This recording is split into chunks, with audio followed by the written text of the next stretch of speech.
Hello friends, how are you? Welcome to the Japan Study Center. Today we are going to see the chapter of geography, and what is our topic today? Fishing. The fishing is here is the most important topic. Fishing has been an important occupation of the people in the coastal area.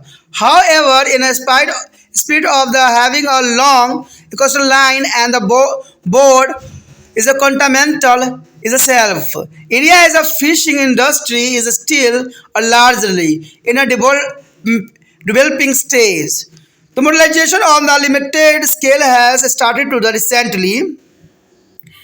Fisheries are of the two types. It is the inland and the open sea.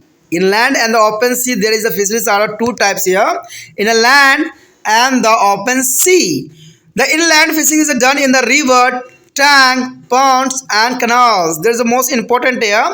And the major rivers like Brahmaputra, Ganga, Satluj, Narmada, Mandi and Godavari and the Namas is a tank and pond are adopted for fishing.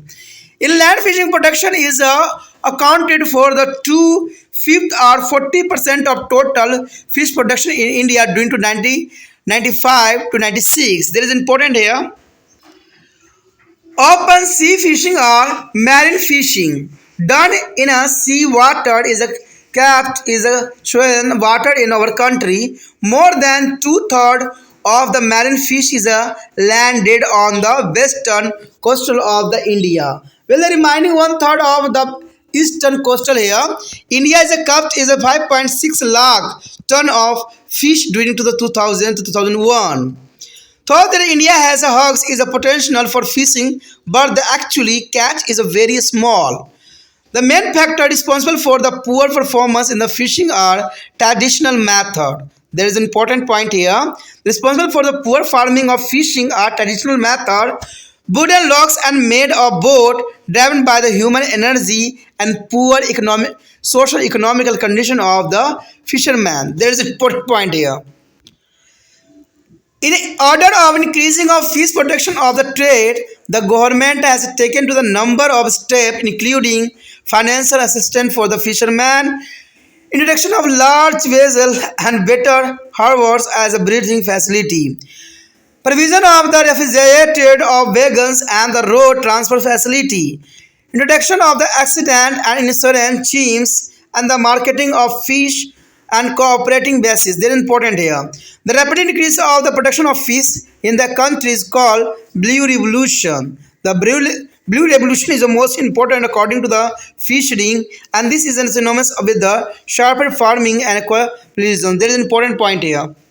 यहाँ पर जो हमारे समक्ष आया है मत्स्यन, देखिए मत्स्य यानी फिशरिंग कि मछली उत्पादन के क्या अंतर्गत है। देखिए मछली उत्पादन को जो है हम नीली क्रांति के नाम से जाना जाता है और मछली की उत्पादन जो है बहुत ही कम होता है, लेकिन फिर भी जो है भारत इसके लिए अग्रसर है। कहते हैं समुद्र तटबंधीय क्षेत्रों में भारत के जो है मछुआरों की काफ़ी बड़ी संख्या बसती है, क्योंकि समुद्री तटबंधीय क्षेत्र में जो है मछुआरों की संख्या अधिक है, इसमें कोई दो राय नहीं है। यानी कि मत्स्य व्यवसाय न केवल उनके आर्थिक स्थिति को प्रभावित करती है बल्कि उनके जीवन का पोषक आहार भी है।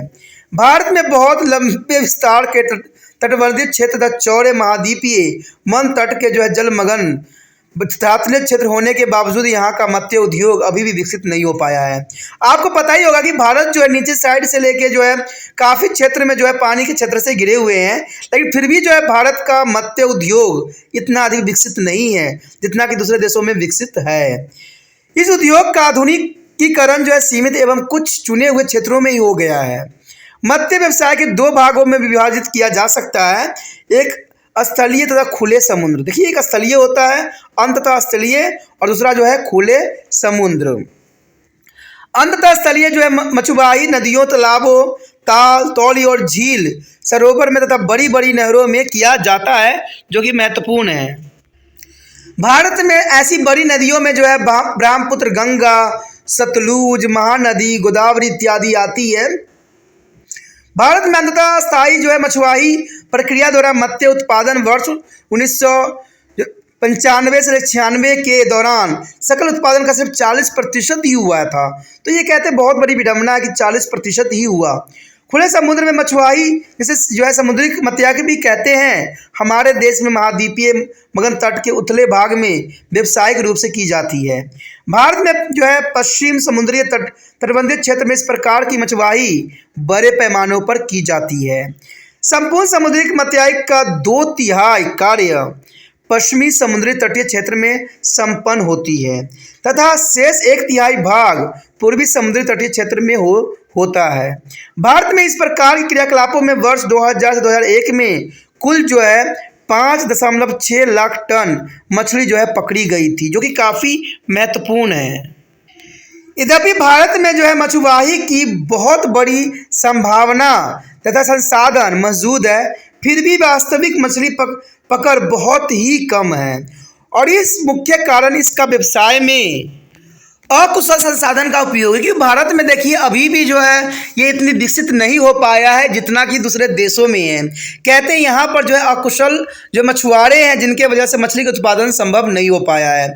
और दूसरे देशों में जहाँ संसाधन है, जहाँ पर टेक्नोलॉजी है, तो वहाँ पर मत्स्य जो उत्पादन है सबसे अधिक है। तो ये बहुत बड़ी बात है कि भारत के पास इतने नदी और इतने सुविधाएं संसाधन होने के बावजूद भी यहाँ पर जो है मछली का उत्पादन बहुत ही कम रहता है।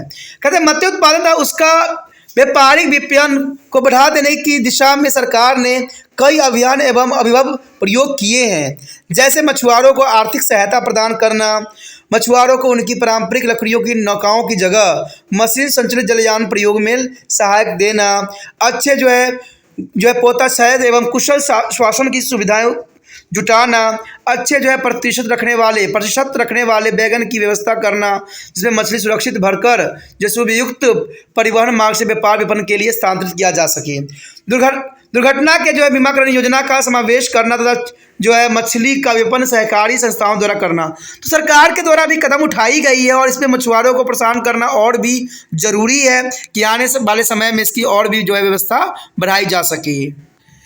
भारत में मछुआही क्रियाकलापों को प्रोत्साहित कर मछली उत्पादनों को जो है प्रेरित करने की अभियान को नीली क्रांति का नाम दिया गया है, यानी ब्लू रेवोल्यूशन दिया गया है के नाम से जाना जाता है। और इसके समर्थनीय और समकक्ष क्रियाकलापों को जो है झींगी कृषि भी कहते हैं। तो काफ़ी महत्वपूर्ण यहाँ पर जो है पॉइंट था, जिसके बारे में नील हरियाणी मछलियों के विषय में, चाहे हमने कैटल फार्मिंग के विषय में विस्तार पूर्वक जाना और विचार किया, जो काफ़ी महत्वपूर्ण था। अगर आपको ये वीडियो समझ में आई, अच्छा लगा, अगर आपको त्रिपाण से पसंद आया तो आप लाइक से सब्सक्राइब जरूर कीजिए।